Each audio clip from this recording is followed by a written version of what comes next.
Hello, it's Frank, that one web guy, and I'm back with another video. In this video, I wanted to show you a quick tip on how to convert a lot of images at once.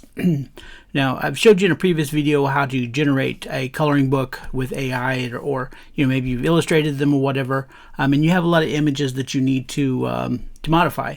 So a lot of these I've done. I generated via AI, and then I go back in and use my iPad and touch them up or re-illustrate parts of them and things of that sort.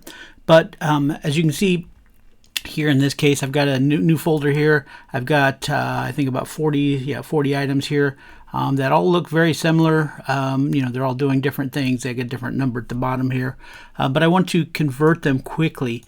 In the past, and I think maybe in the original video, I show you how I'd pull them into Photoshop, resize it, make any adjustments or whatever, and then just save it, one by one. And of course, that takes a matter of minutes per file. So if I'm looking at 5 minutes per file, this is 40 items. You're looking at 200 minutes, which is about 2.5 hours. Just quick math there. So looking around, I found this application called IR Fan View. I'm not sure how you say that, or IRF. Yeah, IR Fan View.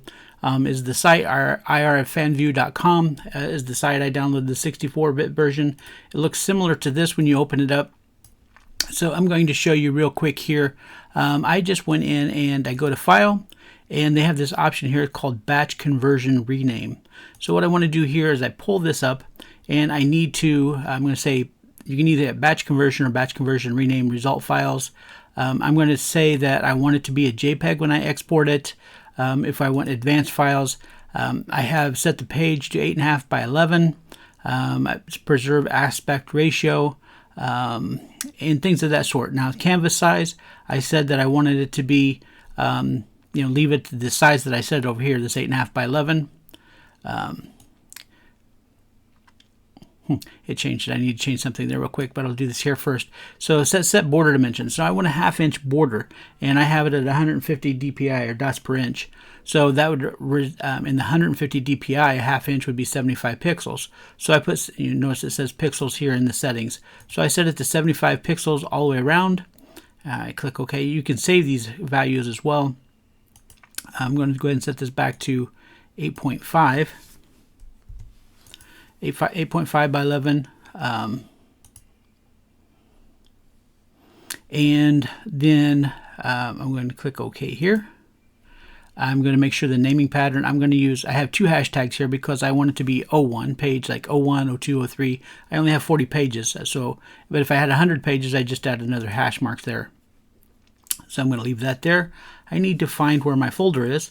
So I have to go to my network. I have a NAS drive here, so I need to go to my folder. And I do have it buried down here just a little bit, but I'm going to go to my projects,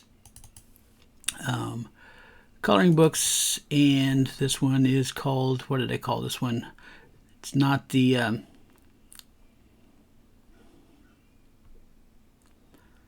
GB Mutants, that's what I called this one. I'm going to go into the image folder, and I'm going to add all.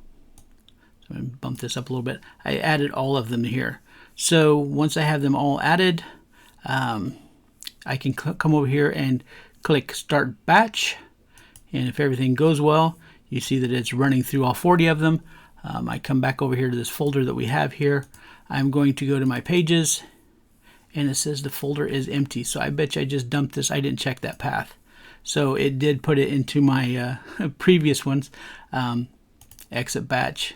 Let me go this. I'm going to do this again. I'm going to have to go back and clean up that folder, but it's better just do it this way here again. So let's go ahead and go back to my network. Let's do this one more time. So and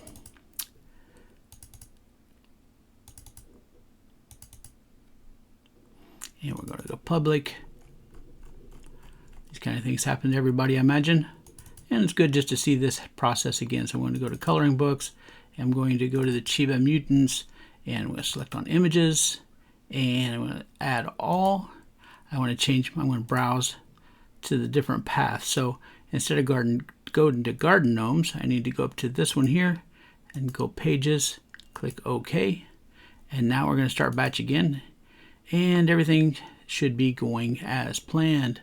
So let's go ahead and exit the batch now that it's done. come back over here and click on pages, and you can see here that we have that working. So should have all of our images done. I think it changes the order some, because I don't, sometimes the last time I did it, it didn't have it where the last image was the first image, that type of thing. So but you can see how that's much quicker. I mean, I actually did it twice in under 5 minutes. So if you have any questions, let me know. I hope you found this useful, and I'll be back with another video again soon. Thank you.